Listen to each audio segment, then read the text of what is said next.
everyone, this is Paul Gale from paulgalenetwork.com, and thank you for joining me today for video game news. It is January 14th, 2021, and these are the top stories of the day. To kick things off, new Pokemon Snap. How cool was this, right? You might have seen my Pokemon Snap reaction video this morning that I filmed. I got my live reaction with my son Bryson, and that was exciting. So if you didn't, and if you want to see that, you could check that out on my channel. But if you saw it on your own, let's talk about it for a bit. New Pokemon Snap got a brand new trailer today, just dropped out of nowhere. It's coming April 30th to Nintendo Switch, and I think this really does a nice job in, carving out the first third of the year for Nintendo Switch. You've got Mario in February and the red designed Nintendo Switch coming out that same date. You got March with Monster Hunter Rise, and now April with new Pokemon Snap. That's 3 months in a row in this first 4-month section of the year, having something really cool to look forward to. Now the game itself seemed really nice and solid, pretty graphics, good amount of variety of Pokemon that we saw so far, and I'm looking forward to the game. Pokemon Snap came out back on Nintendo 64 in June of 1999 in the United States, so this is almost exactly 21 years later, which is wild. It's got to be a record of some sort for how much time a sequel needed to be, how much time it took for a sequel to come out. That's what I was trying to say. But yeah, I'm looking forward to it, like I said, and it's really a nice time to be a gamer and to be a dad in this case and get to share some of my passions with my son and my daughter. So let me know what you thought of this trailer. Were you excited? Because it just got dropped out of nowhere, and it'd be good to hear your feedback. Moving along from Pokemon as E-rated as you could get to the very mature Resident Evil Village. Let's check this out, shall we? January 21st at 2 o'clock Pacific time. Hey everyone, don't miss your chance to be among the first to react to the new trailer and gameplay walkthrough for Resident Evil Village and more news related to the Resident Evil franchise. I cannot wait, and I will see you soon. Capcom revealed this today, and I couldn't be more excited. I've been a fan of the Resident Evil franchise since the very beginning. Resident Evil 4 is one of my favorite games of all time. I thought that was an excellent shift in the series. 5 and 6, Revelations, all games that came out after 4, have been different levels of success and entertainment, but still solid. The recent Resident Evil 2 and 3 remakes were great. I thought 7 was once again an interesting shift for the series. 8 seems to be close to 7 in terms of visual style, presentation, first-person perspective gameplay, but I'm getting some Resident Evil 4 vibes here, and 4 happens to be, like I said, my favorite entry in the franchise, and one of my top favorite games of all time. It really was a stellar title back in the day on the Nintendo GameCube. So to get Resident Evil 8 or Resident Evil Village news, a new trailer, brand new first ever official gameplay on January 21st, that's exciting. That's next week, 7 days from now, 2 o'clock Pacific time. Expect to see my reaction video and let me know what you think. Are you a fan of Resident Evil? Are you going to be watching this? Because I sure am. Moving on. We have some unfortunate news, but this is the only downer for the day. Because of the pandemic, because of what it's doing to the world still and how it's affecting Japan, it was announced today that Universal Studio Japan's Super Nintendo World theme park will be postponed. Now, originally it was supposed to come out July of last year, of 2020, right before the Olympics, around July 7th, conveniently my birthday. That got postponed, but we got a beautiful trailer, a nice presentation, a walkthrough of the park by Mr. Shigeru Miyamoto just a few weeks ago, and it was really nice, and we got a brand new opening date of February 4th, but like I said, that's not happening right now. They don't have a new date. It's got to be tough I mean, it's tough for a lot of people, a lot of businesses, but it's got to be tough when you have something ready to go and you're trying to get this thing open, trying to wow the people around the world, bring something uplifting, something that millions of fans have wanted for years, and you just can't yet.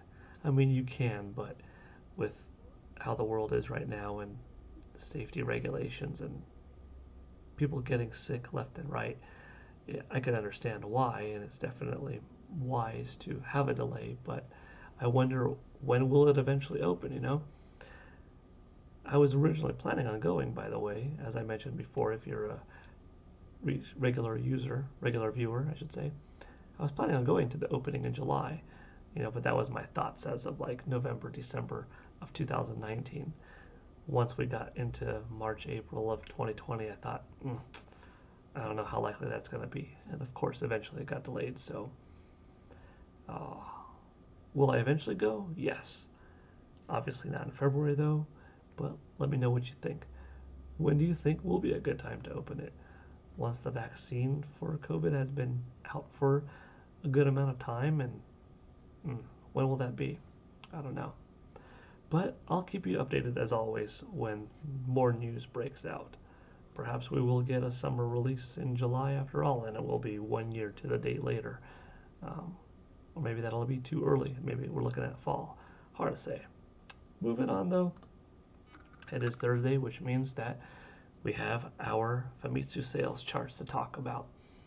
Once again, thank you, Chris1964 and the ResetEra.com forums for having this nicely put together.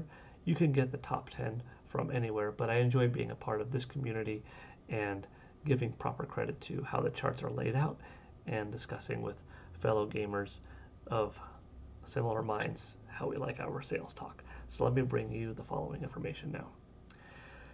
This represents week 2 of 2021, January 4th through January 10th, and I will first go over software sales. Number 1 was Momotaro Dentetsu, which was number 1 the previous week as well. It had another 87,000, now 1.5 million physical alone, very impressive. And number 2, Animal Crossing New Horizons, 45,000, 6.5 million physical total. Number 3, Ring Fit Adventure, the game that's got legs, man, I tell ya, 44,000 at number 3, 2.2 million. And keep in mind, this is a physical game with the ring con and the leg strap, so these are selling for more than your standard $60 or more than your standard, 6,300 yen. As you can see here, this is a 7,980 yen title due to the extra equipment, so Nintendo's making some pretty solid money here. At number 4, Mario Kart 8 Deluxe, 34,000 units total. The game is selling better now than it has, for the respective time frame of yesteryear, and that's just amazing. At number 5 was Super Smash Bros. Ultimate with 24,000, now over 4 million physical.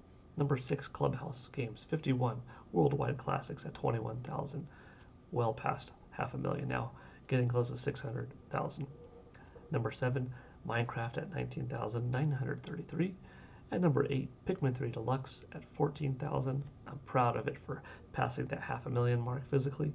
At number 9, Splatoon 2, an oldie but goodie. Some of these games are from 2017. It's pretty exciting to see. In this case, almost 14,000 for Splatoon 2, 3.7 million physical. At number 10, Super Mario Party at 12,885 copies sold, 1.7 million physical. These are some pretty wild numbers, and as you can see also, the whole top 10 is made up of purely Nintendo Switch. Later on, we do receive top 20, top 30 charts. I wouldn't be surprised if in the top 20, top 30, it's 19 or 29 respectively, Nintendo Switch, and one solo PS4 title, which would likely be Call of Duty, but time will tell. Moving on to the hardware side, we have some pretty impressive Nintendo Switch numbers. Obviously, it's a drop from the previous week. We're getting out of that holiday rush. We're getting out of that week where people get to spend the extra money they received over the holidays and buy new equipment, buy new games and merchandise. So it's a drop. However, it is significantly higher by 51,000 over last year. So coming in at number one, anyhow, Nintendo Switch at 167,596 units sold. PlayStation 5 at number two with 11,164. Quite a big drop there. PlayStation 4 at number three with 6,820. Nintendo's 3DS still chugging along at 551, and Xbox Series brand of platforms at 109. Now, it's a telling list. It shows that Microsoft can't be releasing too many Xbox consoles in Japan, because surely if more were being pumped out, more than 109 would be selling, right? Because that's horrible for a brand new console to have that low of numbers. Now, I'm not expecting Xbox Series to do phenomenally well in its next several year span in Japan. No Xbox systems do. But I do think that Series S and X have the potential to do better than Xbox One, and maybe as well as Xbox 360 did. It's more affordable than PS5 if you're looking at the digital version. It's smaller, which Japan likes smaller systems. I think it's got room to grow, but not if they release numbers like this to the market in terms of what's available. And same thing with PS5. Clearly, Sony's got greater of a shift in attention towards the United States, European, Australian markets, but they're at least releasing, I couldn't call it a decent quantity per week, but at least in the thousands, 11,000 is up from 10,000 technically last week. And if you look at this chart, PlayStation 5 is the only console that went up. It's not saying a whole lot either, though, but I do expect Resident Evil 8 to give this a little bit of a bump. But for now, I think in the coming weeks, we're going to see some sub 10,000 weeks for the PlayStation 5. And, maybe when Resident Evil 8 comes along, Final Fantasy 16, we'll start seeing some spikes. But it's also up to Sony on how much they give Japan. And if you look at the lifetime to date, this is just mind-blowing. Sometime by early 2022, you're going to see Nintendo Switch at around 25 million, which means it will have passed the 3DS, and that's impressive. Year to date, Nintendo Switch is almost at 500,000 already. It's going to be the clear winner for this year. And finally, in today's gaming news, rumor talk. Sometimes I talk about rumors as they come to me, and I share them from my own private sources. Sometimes I hear rumors online, and I'm just reading off of what I have found. This doesn't necessarily come directly to me. This is just what I've been reading online, and it's the talk of Pokemon Diamond version and Pokemon Pearl version coming as remakes to Nintendo Switch.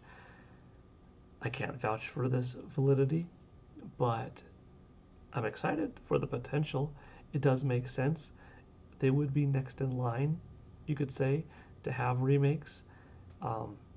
Since we got new entries in the Pokemon series last year, and if they want to stagger them from, remake, Let's Go Pikachu, Let's Go Eevee to new, Sword and Shield to remake, and do this, 2021 could be fitting.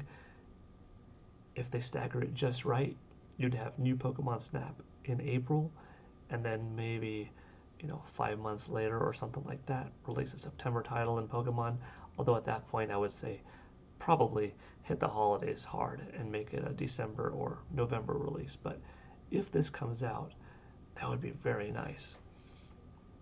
Diamond and Pearl are very highly loved games by fans of the series that have been fans for many years and have experienced, the majority of Pokemon entries. And I'm a big fan too. I got Dialga back in the day, Diamond version. And yeah, let me know what you think. Let me know what you thought of any of today's topics. Famitsu Sales, the likelihood of Diamond and Pearl being remade. Would you buy them? Did you like them originally? Would you be a new time purchaser? And of course, the other talk regarding Resident Evil, Super Nintendo World, new Pokemon Snap for that matter, and the trailer this morning. And as always, I appreciate your time. Thank you for watching. This is Paul Gale Network signing out, and I will see you next time for more video game news. Take it easy. Bye.